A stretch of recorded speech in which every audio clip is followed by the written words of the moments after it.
Okay, a hot take here, but you know those common beliefs in photography? Things like shooting auto is only for beginners, you know, because pros shoot in manual. You should only shoot under perfect light, or you can always fix things in post. They might actually be doing more harm than good. In this video, we're gonna take a look at 5 common myths that might actually be holding you back, that might actually be doing you more harm than good. We'll take a look at where does it come from, what's some truth behind them, but more importantly, we'll focus on what you should do instead. So let's talk about the first myth: shooting auto is only for beginners. That's a huge misunderstanding, and I know it because I was there in the beginning when I was starting my photography journey. All I wanted was to get out of the automatic modes. I wanted to learn how to properly expose, as they haven't. Experienced photographers actually, they use whatever they see fit in under the situations when they need them. You see, most photographers are probably using some form of semi-automatic mode, where they choose to control either aperture or maybe the sensitivity or maybe the shutter speed and let the camera decide the rest. Because if you think about it, one of the first automatic tools we got as photographers is probably the photometer. That little thing in your camera that says, you know, it's dark, you need more light. And if you can't even rely on that, how are you gonna compose? Automatic modes are there for you to use. It's just another tool. What you ultimately want is to learn how to expose, learn how to control the camera, to be able to take control when the camera can't really give you what you want. You need the latest and greatest camera, or lens, or gear for that matter. I know I'm guilty of it. I love new gear. We all love, you know, the smell of new cameras and new lenses. We all love that. Or at least I do. But the thing is, just thinking that it's your gear holding you back. That's the mistake here. That's the myth. You know, once you separate your needs from your wants, that's when you realize most of that, and you think it's holding you back, it's probably just a want and not an actual need. You want a better camera. I wish I had, a medium format. I wish I had a medium format, a GFX. Not an actual need. It's just a want. Instead of always thinking that your gear is holding you back, think about what you're actually missing on your current gear. What is actually holding you back? Chances are it's not the gear. Ask yourself, what is it that you're lacking? Is it really the gear? Is it really that you need the latest and greatest autofocus? Or do you need more practice? Do you actually need to get out there and practice more the craft and learn how your own camera, how your own gear actually works today? And you probably find that the answer is right there within grasp, and you don't need new gear for that. Probably we all love the look of golden hour or blue hour, depending on what you want and depending on the scene.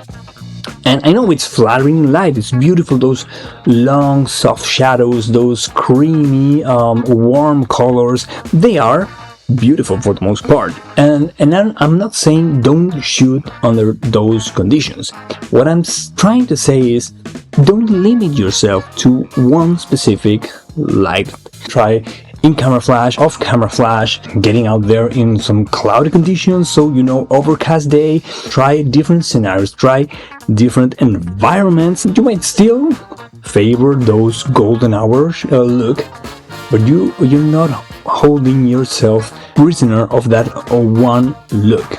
Good light is actually relative to the scene, relative to what you actually want to portray in your photography. So go out there, try new lights, try new scenarios, try new environments, and you might surprise yourself.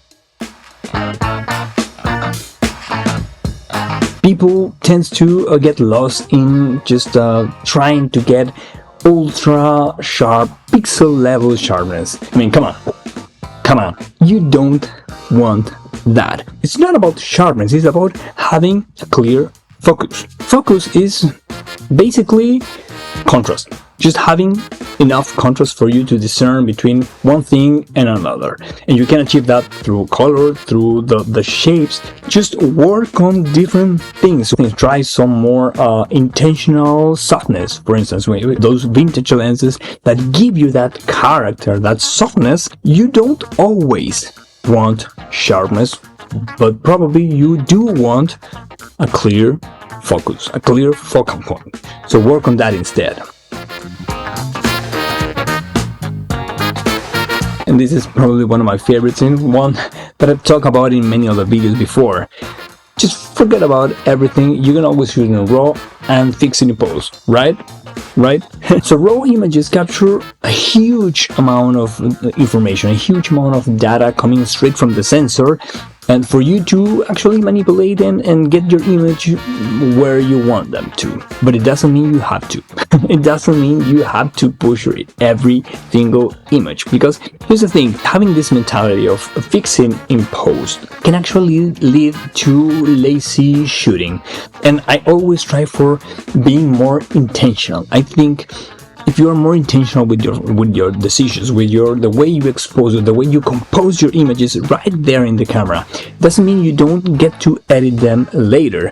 It's just that you don't get to transform your image in post. You're only embellishing what's already there. If you don't pay attention to your composition, because you can always crop in. If you don't pay attention to exposure, because you can recover shadows and bring back the highlights. If you don't care about things that could have been better in camera, you're probably doing yourself a disfavor, and you're probably putting yourself down. You are holding yourself back. Being intentional with your decision, being intentional with your framing, with your colors, with your exposure, and you'll see your photography getting better and better each time. So so there you have it. Let's agree to try and throw out all of those bad advices and just focus on trying to get better.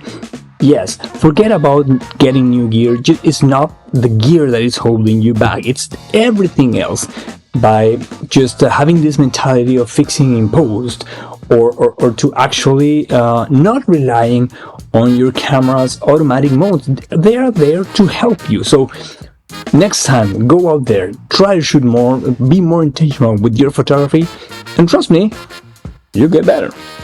And if not, just drop your hate comment down below, and I'll see you in the next one. Bye.